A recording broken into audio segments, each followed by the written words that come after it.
त्याला एक व्यावसायिक प्रशिक्षण ज्याला म्हणतो आपण ते अजून नाही मिळत आहे. सगळ्यात मोठी अडचण आहे आमची मार्केटची.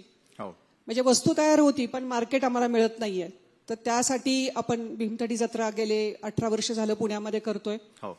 आणि संपूर्ण महाराष्ट्रातून आणि 13 राज्यातून तिथे महिला येतात आणि त्यांचं जे काही प्रॉडक्ट आहे ते पुणेकरांच्या समोर आणायचा प्रामाणिकपणे प्रयत्न करतात. त्यामुळे बँका आणि सगळ्यात महत्वाचं आहे की त्यांच्या फेडरेशन झाल्या पाहिजेत. त्यांना त्यांच्या अडचणीमध्ये त्यांना कुठेतरी काय अडचण आहे यासाठी थोडंसं प्रशिक्षण आणि एकत्र करणं या गोष्टी खरं तर शासनाकडनं अपेक्षित आहेत. पण ते होत नाही म्हणून काही स्वयंसेवी संस्था म्हणजे माझ्या ऍग्रीकल्चर डेव्हलपमेंट ट्रस्ट हा एक पब्लिक चॅरिटेबल ट्रस्ट आहे.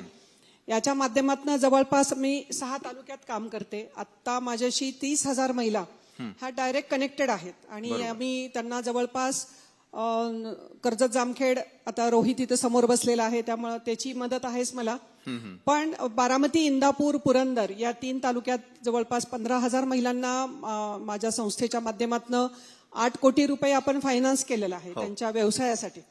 की चला या उभ्या राहा, मदत घ्या, पण काहीतरी करत राहा असं हे काम इकडच्या 3 तालुके आणि कर्जत जामखेडच्या 15,000 अशा 30,000 महिलांसाठी आपण काम करतोय.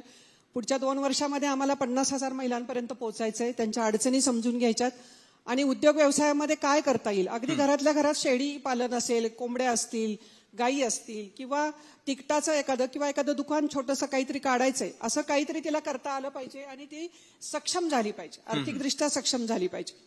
यासाठी खरं तर आम्ही सगळेजण प्रयत्न करतोय आणि हे प्रयत्न असं मी म्हणणार नाही की आम्ही 100% त्याच्यामध्ये यशस्वी होते. पण सगळंच चुकीचं चाललंय हे बोलण्यापेक्षा माझ्या हातात काय आहे जे मी नीट करू शकते याकडे माझं जास्त लक्ष असतं. त्यामुळे माझे प्रयत्न असतात की मला जे शक्य आहे ते चांगलं ग्रामीण भागातल्या महिलांसाठी आणि मुलींसाठी मी काम करते. नक्कीच. खूप खूप धन्यवाद ताई, तुम्ही आलात आणि इतका मनमोकळा संवाद साधलात आणि आपलं कार्य. एक मिनिट, मगाशी रुपालीताईंशी बोलताना जो मुद्दा इथं उचलला होता की काय करता येईल प्रशासनाला